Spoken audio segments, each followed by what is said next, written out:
Congress party के कार्यकर्ता का मूड कैसा है? नहीं नहीं नहीं, सुनाई नहीं दिया मुझे। कैसा है मूड आपका?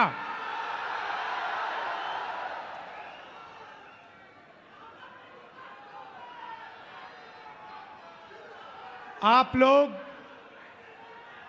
जो हमारे जमीनी कार्यकर्ता हैं, जिनके खून में, डीएनए में कांग्रेस पार्टी है, जो हमारे बब्बर शेर हैं,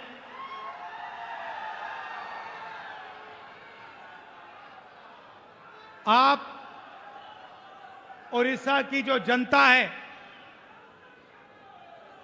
उनकी रक्षा करते हो। ओडिशा की सरकार का सिर्फ एक काम है,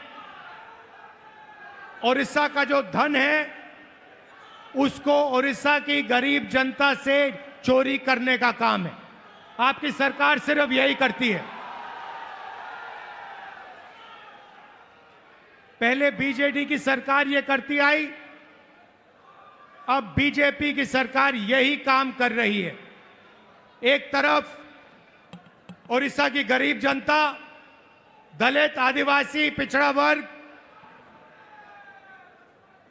कमजोर लोग, किसान, मजदूर, और दूसरी तरफ 5-6 अरबपति और बीजेपी की सरकार।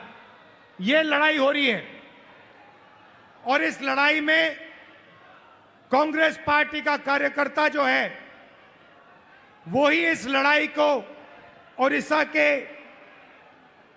वही इस लड़ाई को ओडिशा की जनता के साथ मिलकर जीत सकता है और कोई नहीं जीत सकता है। भाइयों और बहनों, बीजेपी पूरे देश में संविधान पर आक्रमण कर रही है।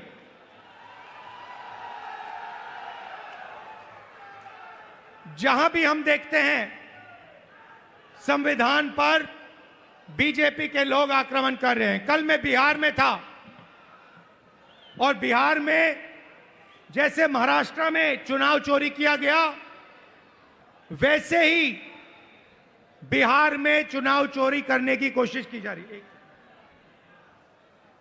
वैसे ही बिहार में चुनाव चोरी करने की कोशिश की जा रही है और चुनाव चोरी करने के लिए इलेक्शन कमीशन ने नई साजिश शुरू की है। इलेक्शन कमीशन बीजेपी का अंग का काम कर रहा है, अपना काम नहीं कर रहा है। महाराष्ट्र में लोकसभा और विधानसभा के बीच में 1 करोड़ नए वोटर आ गए। आज तक किसी को नहीं मालूम ये वोटर कौन थे और कहां से आए। हमने इलेक्शन कमीशन से एक बार नहीं, अनेक बार कहा है, आप हमें वोटर लिस्ट दीजिए, आप हमें वीडियोग्राफी दीजिए। इलेक्शन कमीशन नहीं देता है और जो चोरी महाराष्ट्र में हुई वही चोरी फिर से ये लोग बिहार में करने जा रहे हैं। कल मैं बिहार गया, इंडिया गठबंधन के नेताओं के साथ हमने कहा कि बिहार में हम इलेक्शन कमीशन को बिहार का चुनाव चोरी नहीं करने देंगे, बीजेपी को चुनाव नहीं चोरी करने देंगे। भाइयों और बहनों, ओडिशा इनका मॉडल है। यहां पे 5-6 बड़ी कंपनियों को ये आपका पूरा का पूरा धन दे रहे हैं। अभी मैं डेलीगेशन से मिला, किसान के डेलीगेशन से मिला, महिलाओं से मिला और उनकी आवाज सुनी, उनका दुख सुना, उनका दर्द सुना। भाइयों और बहनों, जल, जंगल और जमीन आदिवासियों की है। मैं फिर से दोहराना चाहता हूं, जल, जंगल और जमीन आदिवासियों की है और आदिवासियों की रहेगी।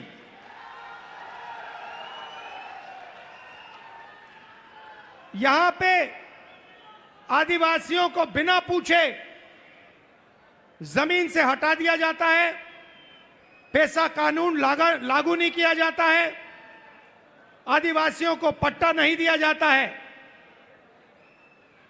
यह जमीन उनकी है, जल उनका है, जंगल उनका है।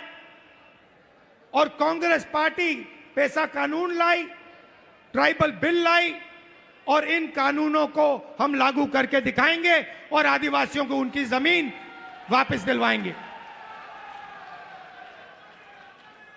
विकास भाइयों और बहनों, विकास 2-3% के लिए नहीं होता है। विकास 2-3 अरबपतियों के लिए नहीं किया जाता है। विकास उड़ीसा की जनता के लिए किया जाना चाहिए, गरीब लोगों के लिए किया जाना चाहिए, किसानों के लिए किया जाना चाहिए। यहां की सरकार 24 घंटा आपका धन, आपका जंगल, आपकी जमीन आपसे छीनती है, आपको जमीन से हटा देती है, आपको सही मुआवजा नहीं देती है, आपको धमकाती है, आपको डराती है। और मैं यहां स्टेज से कहना चाहता हूं, हमारे आदिवासी भाई हो, हमारे किसान हो, हमारे मजदूर हो, जिन पर भी सरकार आक्रमण कर रही है, जिनके खिलाफ अत्याचार हो रहा है, उनके साथ कांग्रेस पार्टी के सारे नेता खड़े मिलेंगे। मैं खड़ा मिलूंगा। और मैं आपसे कह रहा हूं कि जो आपका पट्टा है वो आपको कांग्रेस पार्टी दिलाएगी। अंत में कांग्रेस पार्टी ये काम करेगी। नरेंद्र मोदी जी एक नई योजना लाए थे। पूरे देश में उन्होंने फसल बीमा योजना, एक नई योजना लागू की थी। उन्होंने कहा था कि जब किसानों को मुश्किल होगी, तूफान, ओले से उनका नुकसान होगा, तो ये नई योजना उनकी मदद करेगी। और उन्होंने क्या किया? उन्होंने आपसे पैसा लिया, गरीब जनता से, गरीब किसानों से पैसा लिया प्रधानमंत्री बीमा योजना के लिए, सरकारों से पैसा लिया, सेंट्रल गवर्नमेंट से पैसा लिया और वो पैसा उन्होंने उन्हीं 3-4 बड़ी कंपनियों को दिलवाया। आज सच्चाई यह है कि जब आंधी आती है, तूफान आता है, ओला गिरता है, किसान को मुआवजा नहीं मिलता। हजारों करोड़ रुपए नरेंद्र मोदी जी ने किसानों का पैसा, स्टेट सरकारों का पैसा, यूनियन दिल्ली की सरकार का पैसा उठाकर इन कंपनियों को दिया। मगर ये कंपनियां जब आपका नुकसान होता है, आपका पैसा वापस आपको नहीं देती हैं। यह सच्चाई है। और उड़ीसा के किसी भी किसान से आप ये पूछ लीजिए, जहां भी यहां पे नुकसान होता है, आंधी आती है, तूफान आती है, आप जाके पूछिए, किसान से पूछिए, क्या आपको बीमा योजना का पैसा मिला? और एक आवाज से उड़ीसा के सारे किसान आपको जवाब देंगे कि हमें पैसा नहीं मिला, हमारा पैसा चोरी किया गया, हमारा पैसा बीमा योजना में हमें नहीं मिलता है। मैंने शुरुआत में कहा कि एक कॉन्स्टिट्यूशन के खिलाफ, संविधान के खिलाफ आक्रमण है। संविधान गरीबों की रक्षा करता है, संविधान किसानों की रक्षा करता है, मजदूरों की रक्षा करता है। संविधान में कहीं नहीं लिखा है कि यह देश अदानी का है, अंबानी का है, अरबपतियों का है। ये आप संविधान खोल के देखिए, इसमें लिखा है कि यह देश हर नागरिक का है, इसमें हर व्यक्ति को एक वोट मिलेगा। जमीन इस देश की है, गरीब जनता की है, किसानों की है, किसी एक अरबपति की नहीं है। मगर जहां भी हम देखते हैं, चाहे वो उड़ीसा हो, छत्तीसगढ़ हो, जहां भी हम देखते हैं, एक नाम दिखाई देता है, अदानी अदानी अदानी अदानी।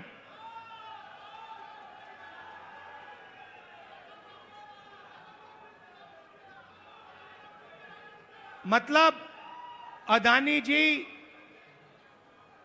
उड़ीसा की सरकार चलाते हैं, अदानी नरेंद्र मोदी को चलाता है। और जब उड़ीसा में जगन्नाथ यात्रा निकलती है, आप सोचिए रथ निकलता है, जगन्नाथ यात्रा का रथ निकलता है, लाखों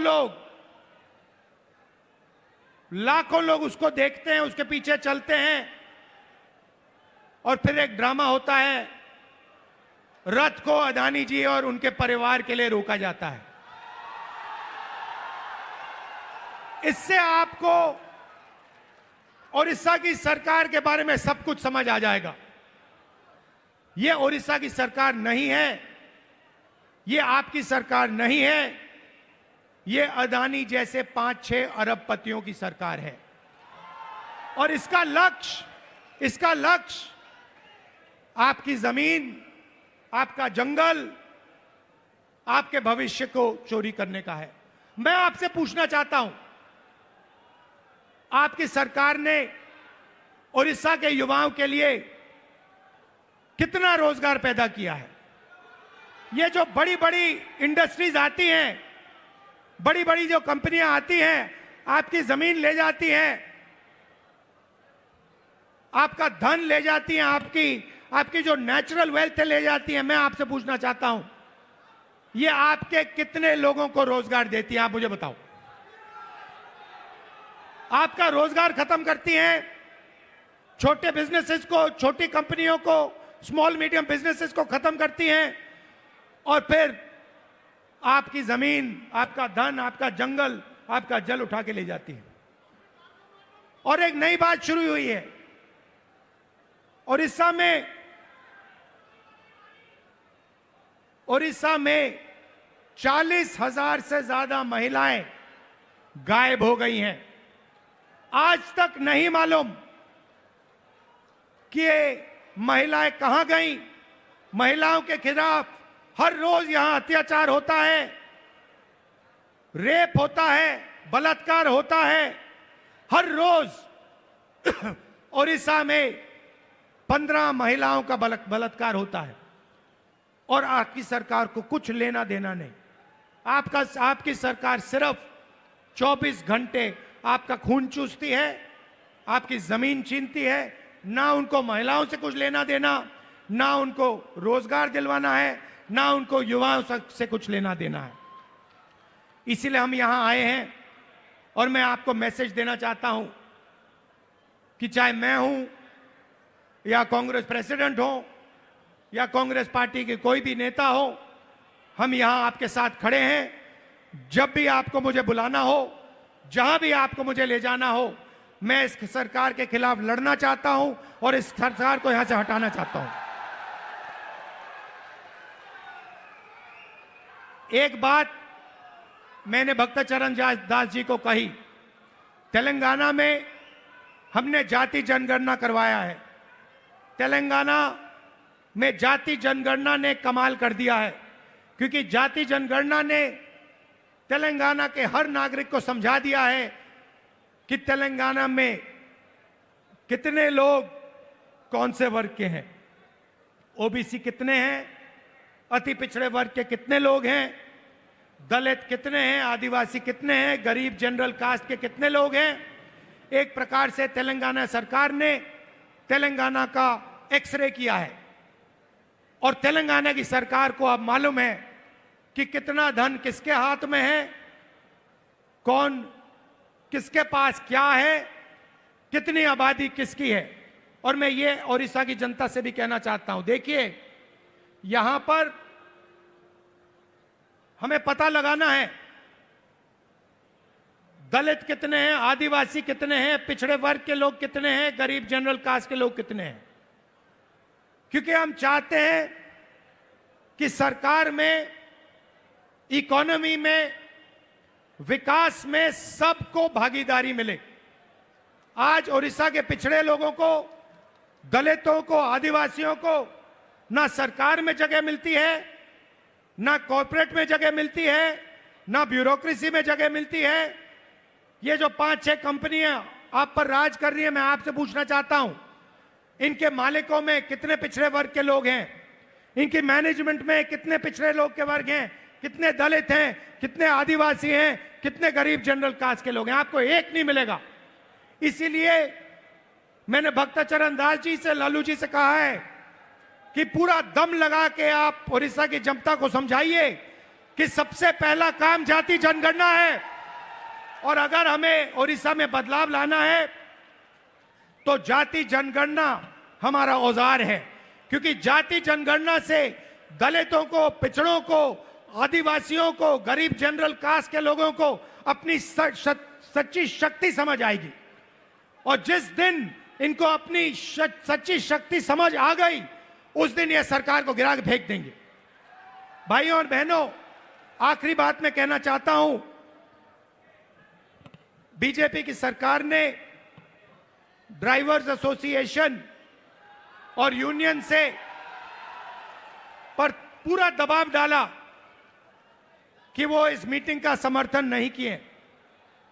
उन्होंने पूरा दबाव डाला, धमकाया और डराया ड्राइवर यूनियन को, एसोसिएशन को, कि यहां पे इस मीटिंग में कांग्रेस पार्टी का समर्थन न कीजिए और इस मीटिंग को डिसरप्ट करने में मदद कीजिए। और मैं यूनियन को और एसोसिएशन को धन्यवाद करना चाहता हूं कि आपने इस मीटिंग का समर्थन किया। और मैं इस स्टेज से कहना चाहता हूं कि सरकार को ड्राइवर एसोसिएशन और यूनियन की आवाज सुननी चाहिए और जो उनकी जेन्युइन डिमांड है उन्हें पूरा करना चाहिए। एक बार फिर मैं आप सबका दिल से धन्यवाद करना चाहता हूं। आप यहां आए, इतनी गर्मी में आए और आपने इतनी प्यार से मेरी बात सुनी। कांग्रेस पार्टी के कार्यकर्ता से कहना चाहता हूं, देखो आप लोग बब्बर शेर हो, आपको किसी से नहीं डरना है। आप टाइगर हो, आपको किसी से नहीं डरना है। आप आगे बढ़ो, आपके खून में कांग्रेस पार्टी की विचारधारा है, गांधी जी की विचारधारा है, संविधान की विचारधारा है। जाओ, लड़ो और इस सरकार को बदलो। धन्यवाद, नमस्कार, जय हिंद।